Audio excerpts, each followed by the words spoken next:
사회적으로 핫한 이슈를 키워드로 알아보는 핫키워드 시간입니다. 함예진 캐스터 안녕하세요. 안녕하세요. 네, 우리나라 특성을 나타내는 대표적인 단어로 꼽히는 것 가운데 하나가 빨리빨리라는 말이죠. 빠르게 변하는 사회와 문화를 반영한 건데요. 인구도 그랬습니다. 심각한 저출산이 이어지면서 일할 사람, 즉 생산 연령 인구가 급감하고 있습니다.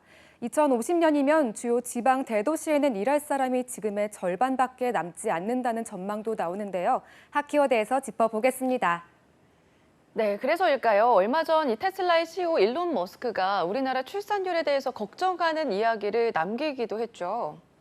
네, 슬하에 7명 자녀를 둔 머스크가 이렇게 인구 걱정을 한 게 처음은 아닌데요. 이번에는 한국을 콕 찍어서 최악의 인구 문제를 걱정했습니다. 자신의 트위터에 세계은행이 제공한 2020년 국가별 출산율 순위표를 공유한 건데요. 200개 나라 중에 한국 출산율을 0.84명으로 꼴찌인 상황입니다. 머스크는 한국과 홍콩이 가장 빠른 인구 붕괴를 겪고 있다고 말했는데요. 특히 한국 출산율이 변하지 않는다면 3세대에 거친 뒤 인구수가 현재 6% 미만에 그칠 것이라며 대부분은 60대 이상이 될 것이라고 밝혔습니다. 네, 이렇게 머스크가 걱정할 정도로 우리나라 출산율이 너무 낮아지는 게 현실이긴 하죠. 네, 우리 5천만 인구라는 표현 자주 하죠. 그런데 이 표현 앞으로는 틀린 표현이 되는 걸까요? 2050년에는 한국 총 인구가 8.6% 줄어들어서 4,700만 명대에 이를 것으로 나타났습니다. 그런데 이 수치는 그나마 기본 가정을 바탕으로 짠 시나리오 기준이고요. 출산율과 기대 수명을 더 비관적으로 잡은 시나리오는 2050년 4,300만 명대로 16%대 넘게 줄어든다는 전망치도 있습니다. 네, 정말 가파르게 줄어들고 있는데요. 지역별로도 차이가 있나요? 네, 지역별로 보면 경기와 세종, 제주, 충남은 총 인구가 늘어나지만 나머지 13개 시도는 감소세입니다. 특히 울산, 대구, 부산은 총 인구가 감소폭이 25% 이상이고요. 서울에서는 총 인구가 17.7% 줄어드는 것으로 나타났습니다. 최악의 시나리오로 보면 2050년 세종 빼고 다 감소하는데요. 서울의 경우에는 25.1%로 그러니까 4분의 1의 인구가 증발해 버립니다.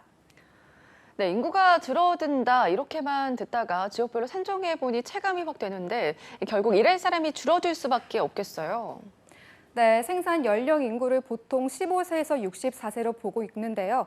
현재 전체 인구에 비해 일할 수 있는 생산 연령 인구 비중은 2020년에 전체의 72.1%를 차지했는데요.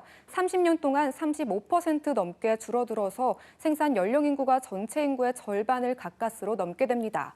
시도별로 보면 2027년에 한국 빼고 모든 곳에서 생산 연령 인구가 감소세로 돌아서는데요.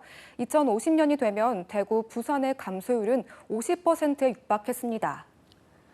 네, 세종의 경우에는 기존 인구 유입이 늘어나는 만큼 인구 절벽은 피해갈 수 있는 건가요?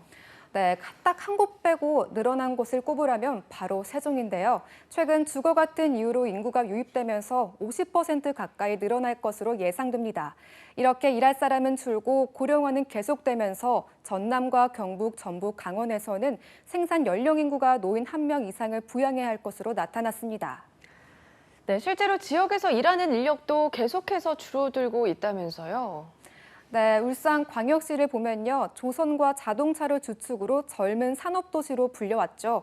하지만 올해 현대 중공업의 종업원 수는 15,000여 명으로 9년 새 10,000명, 40%나 줄었습니다. 2016년부터 신규 채용이 거의 없었기 때문인데요. 베이비붐 세대의 대규모 퇴직에도 불구하고 조선업 불황이 영향을 미쳤습니다. 고용이 줄면서 20, 30대 청년들이 계속해서 울산을 빠져나갔습니다. 그러다 보니 유입보다 이주가 더 많은 현상이 6년 넘게 이어지고 있습니다. 네, 농촌 지역뿐만 아니라 지방 대도시도 인구 절벽은 피해갈 수 없는 상황인데요. 인구 문제 해결은 우리 사회의 지속적인 성장을 위한 가장 중요한 과제인 만큼 현실적인 대책 마련이 필요해 보입니다. 지금까지 핫키워드 함예진 캐스터였습니다. 고맙습니다.